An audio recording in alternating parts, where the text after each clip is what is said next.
قمری مہینوں میں 8واں مہینہ شعبان المعظم کا نبی اکرم صلی اللہ علیہ وسلم کی بہت سی احادیث مبارکہ اس مہینے کی مخصوص رات کی عظمت اور توقیر کو بیان کرتی ہیں۔ یہ شب شعبان المعظم کی 15ویں شب ہے۔ یہ اللہ تعالیٰ کی عطاؤں کی، اس کے فضل کی اور اس کی مغفرت کی شب ہے۔ کسی مخصوص طبقہ یا مخصوص مسلک کی رات نہیں، بلکہ اکابرین کے معمولات اور دلائل کی روشنی میں دیکھا جائے تو یہ بڑی بابرکت رات ہے، جو سال کی تمام راتوں کی مانند نہیں کہی جا سکتی، بلکہ سال بھر کی چند مخصوص راتیں جو خاص قابل قدر ہیں، ان عظیم راتوں میں سے ایک رات شعبان المعظم کی یہ رات ہے، جسے شب برات یا لیلۃ البراء کہا جاتا ہے۔ عبادت اور ذکر الہی سے دور چلتے چلتے اگر ایسے مواقع اور بہانے میسر آ جائیں کہ اس کی یاد کا موقع مل جائے تو ایسے لمحے کو غنیمت کہا جاتا ہے، بدعت نہیں کہا جاتا۔ عطا ابن یسار جو کہ تابعی ہیں، اور عطا ابن یسار جو عظیم تابعی ہیں، بہت عظیم محدث ہیں، آپ کا موقف تو یہ تھا کہ لیلۃ القدر کے بعد سب سے افضل رات کہ اتنی افضل اور کوئی رات نہیں ہے، وہ شب برات ہے۔ اور ہماری قدیم کتب کے اندر یہ بات مرقوم ہے، لکھی ہوئی ہے کہ مسلمانوں کی زمین میں 2 عیدیں ہیں، عید الفطر اور عید الاضحیٰ۔ اسی طرح فرشتوں کی بھی 2 عیدیں ہیں۔ فرشتوں کی 2 عیدیں، ایک شب قدر ہے اور ایک شب برات ہے۔ کیونکہ ہم سو جاتے ہیں اس لیے ہمیں دن کے وقت میں عید ملی، لیکن فرشتے تو سونے سے پاک ہیں، تو انہیں رات کے وقت میں 2 عیدیں عطا کی گئیں۔ حضرت عائشہ صدیقہ رضی اللہ تعالی عنہ سے ایک روایت مشکات شریف میں بیان کی گئی ہے کہ حضور صلی اللہ علیہ وسلم بیان فرماتے ہیں کہ تمہیں معلوم ہے کہ اس رات میں کیا ہوتا ہے؟ عرض کیا، آپ فرمائیے یا رسول اللہ صلی اللہ علیہ وسلم۔ فرمایا، آئندہ سال میں جتنے افراد پیدا ہونے والے ہیں سب اس شب میں لکھ دیے جاتے ہیں، جتنے مرنے والے ہیں وہ بھی اس شب میں لکھ دیے جاتے ہیں، سال بھر کے اعمال اٹھائے جاتے ہیں اور لوگوں کا مقررہ رزق اتارا جاتا ہے۔ مصنف عبد الرزاق میں حضرت عطا ابن یسار سے اس شب کی فضیلت کے متعلق ایک بات منقول ہے کہ شعبان کی اس رات میں اللہ ملک الموت کو ایک فہرست دے کر فرماتا ہے کہ جس جس کا نام اس فہرست میں موجود ہے ان کی روحیں اس سال قبض کرنی ہے۔ تو کوئی باغ میں درخت لگا رہا ہے، کوئی شادی کی تیاری میں مصروف ہے، کوئی گھر مکان بنا رہا ہے، حالانکہ ان کے نام مردوں کی فہرست میں لکھے جا چکے ہیں۔ تو گویا یہ اللہ تعالیٰ کی طرف سے ایک فیصلہ کیے جانے کی شب ہے، لہٰذا جب یہ اعمال پیش ہونے کی رات ہے تو عقل پھر اس بات کا تقاضا کرتی ہے کہ کیوں نہ اس کی عبادت میں مشغول ہوا جائے، تاکہ رحمتوں سے وافر حصہ سمیٹتے ہوئے بندہ اس کی رحمتوں کا سچے طور پہ حقدار بن جائے۔ ابن ماجہ شریف کی حدیث پاک ہے اور راوی ہیں حضرت علی المرتضیٰ رضی اللہ تعالیٰ عنہ کہ نبی پاک صلی اللہ علیہ وسلم کا ارشاد گرامی ہے، جب شعبان المعظم کی 15ویں شب آئے تو اس کی رات کو قیام کرو اور اس کے دن میں روزہ رکھو۔ یقیناً اللہ تبارک و تعالی اس رات میں غروب آفتاب کے وقت سے آسمان دنیا پر اپنی شان کے لائق نزول فرماتا ہے۔ یہ اس کا نزول اجلال فرمانا یہ اس کی اپنی شان کے لائق ہے، اور پھر بندوں کے بہت قریب ہو کے وہ اپنے بندوں کو پکارتا ہے کہ ہے کوئی مجھ سے مغفرت طلب کرنے والا کہ میں اس کی بخشش کر دوں، ہے کوئی مجھ سے رزق کا طالب میں اسے رزق عطا کر دوں، ہے کسی بیماری کے اندر مبتلا میں اسے عافیت عطا کر دوں، ہے کوئی دنیا کا ستایا ہوا میں اسے دنیا عطا کر دوں۔ روحانیت کا طالب، دنیا کا طالب، جسم کا طالب، علم کا طالب، عمل کا طالب، رزق کا طالب، بخشش کا طالب، روحانیت کا طالب، نظر کا طالب، آخرت کا طالب، عقبہ کا طالب، اس کی محبت کا طالب، رسول اللہ کی قربت کا طالب، دنیاوی نعمتوں کا طالب، کسی بھی اعتبار سے کوئی طلب کرنے والا ہو تو بار بار ہے کوئی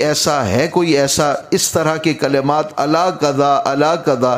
حدیث پاک میں بیان کیے گئے ہیں، یہاں تک کہ فجر طلوع ہو جاتی ہے۔ 15ویں شب کی پہلی گھڑی سے آخری گھڑی تک اللہ تبارک و تعالی کی طرف سے یہ پکار بار بار آنا، یہ اس رات کی خصوصیت ہے، یہی اس شب کی عظمت کی بہت بڑی دلیل ہے۔ ابن ماجہ شریف ہی کی حدیث پاک کے مطابق اللہ تبارک و تعالی شعبان المعظم کی 15ویں شب میں آسمان دنیا پر نزول اجلال فرماتا ہے، اور بنو کلب کی بکریوں کے جسموں پر بالوں کی تعداد سے بھی کہیں بڑھ کر بندوں کی بخشش فرما دیتا ہے۔ اب اس حدیث پاک کو امام ترمذی نے بھی ذکر کیا، یہ ابن ماجہ کے اندر بھی مرقوم ہے، مسند احمد بن حنبل میں بھی یہ آئی حدیث پاک، مصنف ابن ابی شیبہ کے اندر بھی موجود ہے، شعب الایمان کے اندر بھی یہ حدیث پاک موجود ہے۔ تو محدثین کرام نے اس حدیث پاک کو ذکر کرنے سے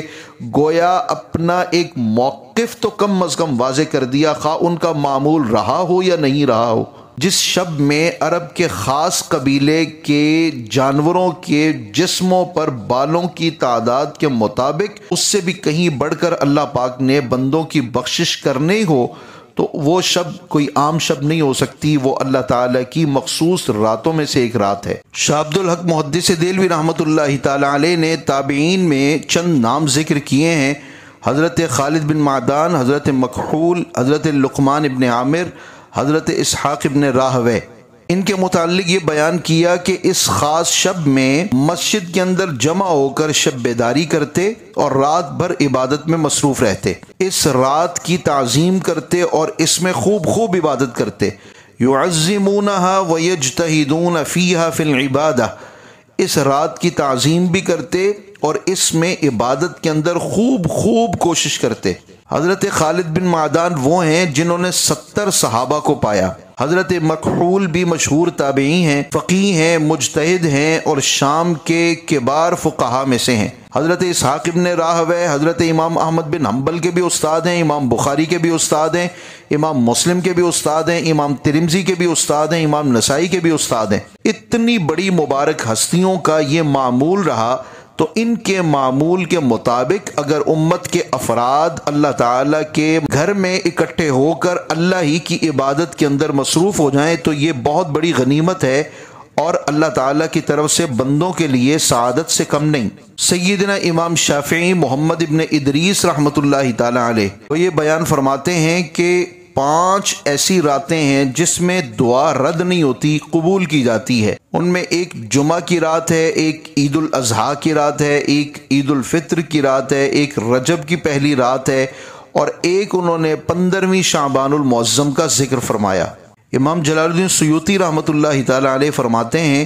جو عید الفطر، عید الاضحیٰ ان کی راتوں میں شعبان المعظم کی 15ویں رات میں ان راتوں کو زندہ کرے، مراد اللہ تعالیٰ کی عبادت کرے، رات جاگتا رہے، اللہ کے ذکر میں، قرآن پاک کی تلاوت میں، نوافل کے اندر، نماز کے اندر، مناجات کے اندر۔ جس نے اس طرح سے اپنی ان راتوں کو زندہ کیا، فرماتے ہیں کہ قیامت کے دن میں جب لوگوں کے دلوں کے اوپر موت طاری ہوگی، ان راتوں کو زندہ کرنے والا اور رب کو یاد کرنے والا اس کا دل نہیں مرا ہوا ہوگا۔ جہاں اس رات کے اندر بے پناہ کرم نوازیاں ہیں، وہاں حدیث پاک کی روح سے یہ بھی بیان ملاحظہ ہو کہ اللہ پاک اپنے رحم و کرم سے تمام مسلمانوں کی مغفرت فرما دیتا ہے، ماں سوائے عادی بدکاری کرنے والے شخص کے۔ جو زنا کے اندر مبتلا شخص ہو، اسی طرح جو بہت چغل خوری کرنے والا ہے، شراب کا عادی شخص، قطع تعلقی کرنے والا، فتنہ پرداز اور والدین کا نافرمان، شرک کرنے والا، کینہ پرور اور کافر کا خصوصی طور پر آپ صلی اللہ علیہ وسلم نے ذکر فرمایا ہے۔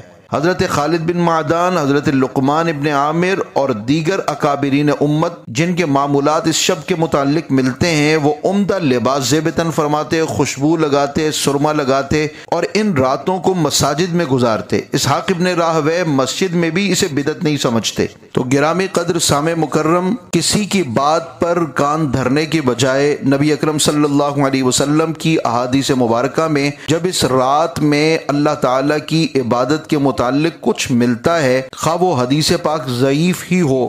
تو جب اس حدیث پاک کی روح سے اس شب کی عظمت کے حوالے سے کچھ نہ کچھ بیان کیا گیا، تو اس رات کو اللہ تعالیٰ کی مخصوص راتوں میں سے جان کر اللہ کی عبادت میں بسر کرنا بہت بڑی سعادت مندی ہے۔ اللہ رب العزت ہم سب کو اس رات کی عظمت اور توقیر میں کچھ نہ کچھ اپنی طرف سے اپنی بخشش کا سامان کرنے اور اللہ تعالیٰ کی عطاؤں سے کچھ نہ کچھ پانے کا موقع فراہم کر دے۔